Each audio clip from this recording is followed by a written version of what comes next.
Hi friends, welcome to food bites. இன்றைக்கி என்ன video பார்க்க போகிறோம் அப்படின்னா, நம்ம வீட்டு ஸ்டைலில் அம்மா கை பக்குவத்தில் புளிக்காய்ச்சல் எப்படி செய்யறதுன்னு பார்க்கலாம்.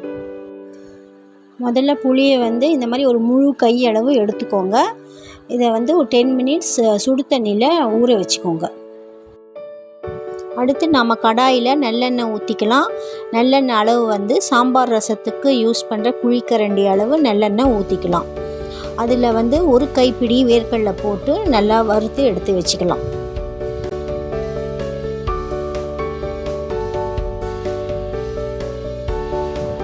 அடுத்து இப்போது நம்ம அந்த எண்ணெயிலேயே தாளிச்சிக்கலாம். தாளிக்க கடுகு 1 ஸ்பூன், உளுத்தம்பருப்பு 1 ஸ்பூன், வெந்தயம் 1 ஸ்பூன், அப்புறம் கடலைப்பருப்பு ஒரு 2 ஸ்பூன், அப்புறம் காஞ்ச மிளகாய் அது ஒரு 3 மிளகாய் போட்டுக்கலாம். அப்புறம் பெருங்காயம், கருவேப்பிலை இது எல்லாத்தையும் ஒன்றா சேர்த்து தாளிச்சிக்கலாம். இது கூடவே வறுத்த வேர்க்கடலையும் சேர்த்துக்கோங்க. இப்போது இதில் 1/2 ஸ்பூன் மஞ்சத்தூள் சேர்த்துக்கலாம். அடுத்து ஊற வச்ச புளியை நல்லா எக்ஸ்ட்ராக்ட் பண்ணி புளி தண்ணி எடுத்து வச்சுக்கோங்க. அந்த புளி தண்ணி ஒரு 4 டம்ளர் அளவுக்கு போடலாம். 4 டம்ளர்னால் அந்த டம்ளர் மெஷர்மெண்ட் நம்ம வீட்டிலலாம் தண்ணி குடிக்க யூஸ் பண்ணுவோம் இல்லையா, அந்த டம்ளர் அளவு மெஷர்மெண்ட். அதில் 4 டம்ளர் புளி தண்ணி போட்டுக்கலாம். இந்த டம்ளரோட அளவு நான் உங்களுக்கு வீடியோவில் காமிச்சிருக்கேன். நெக்ஸ்ட்டு உப்பு நம்ம ஒரு 4 ஸ்பூன் அளவுக்கு உப்பு போட்டுக்கலாம். இப்போ இதை நல்லா மிக்ஸ் பண்ணி விட்டுக்கோங்க. இந்த புளி தண்ணியோட கன்சிஸ்டன்சி எப்படி இருக்கணும் அப்படின்னு பார்த்தீங்கன்னா, நம்ம சாம்பாருக்கெல்லாம் புளி தண்ணி போடுவோம் இல்லையா, அந்த அளவுக்கு கன்சிஸ்டன்சி இருந்தால் போதும். ரொம்ப திக்காக இருந்தாலும் புளிப்பாக டேஸ்ட் ரொம்ப கொஞ்சம் புளிப்பாக மாறிடும்.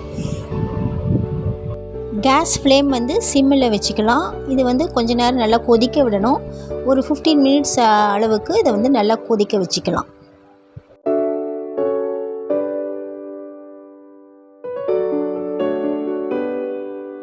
இப்போது இதை பார்த்தீங்கன்னா கொஞ்சம் கலர் சேஞ்ச் ஆகிருக்கும், கொஞ்சம் திக்காக இருக்கும். இதில் இப்போ 2 கரண்டி அளவு வெல்லம் சேர்த்துக்கலாம்.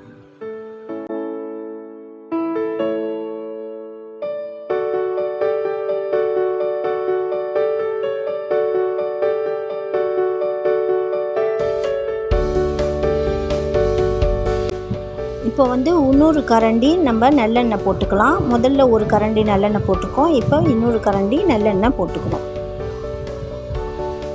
இதில் இப்போ புளிக்காய்ச்சல் பவுடர் சேர்த்துக்கலாம். புளிக்காய்ச்சல் பவுடர் தனியாக ரெடி பண்ணி எடுத்து வச்சுருக்கோம்.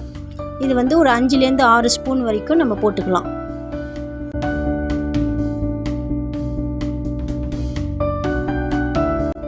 இதில் வெல்லமும் புளிக்காய்ச்சல் பவுடரும் போட்டதுக்கப்புறம் கொஞ்ச நேரம் நல்லா கொதிக்க விடணும். அப்போ தான் அந்த டேஸ்டெல்லாம் உங்களுக்கு நல்லா அப்சார்ப் ஆகும். இதை நல்லா மிக்ஸ் பண்ணி நல்லா கிளறி விட்டுக்கோங்க. இந்த புளிக்காய்ச்சல் பவுடர் பண்ணுறதுக்கான ரெசிபியை நான் தனி வீடியோவில் கொடுக்குறேன். வேணுங்கிறவங்க அதை பார்த்து செஞ்சுக்கலாம். இந்த புளிக்காய்ச்சல் பவுடர் வத்த குழம்பு அதெல்லாம் பண்ணுறதுக்கு கூட நம்ம யூஸ் பண்ணிக்கலாம். இதை லைட்டாக அப்பப்போ மிக்ஸ் பண்ணிகிட்டே இருக்கணும். எண்ணெய் தனியாக பிரிஞ்சு வரும். ஆயில் ஃப்ளோட் ஆகி மேலே வந்துடுச்சுன்னா நம்ம புளிக்காய்ச்சல் ரெடி. இப்போது நம்ம புளிக்காய்ச்சல் ரெடி. இது நல்லா திக்காயிடுச்சு. இதை சூடான சாதத்தில் அப்பளத்தோடு சேர்த்து வச்சு சாப்பிட்டிங்கன்னா ரொம்ப சூப்பராக இருக்கும். இந்த வீடியோ உங்களுக்கு பிடிச்சிருந்தால் லைக் பண்ணுங்கள், உங்கள் ஃப்ரெண்ட்ஸ் அண்ட் ஃபேமிலிக்கு ஷேர் பண்ணுங்கள். அப்படியே நம்ம சேனலை மறக்காமல் சப்ஸ்கிரைப் பண்ணிக்கோங்க. தேங்க்யூ.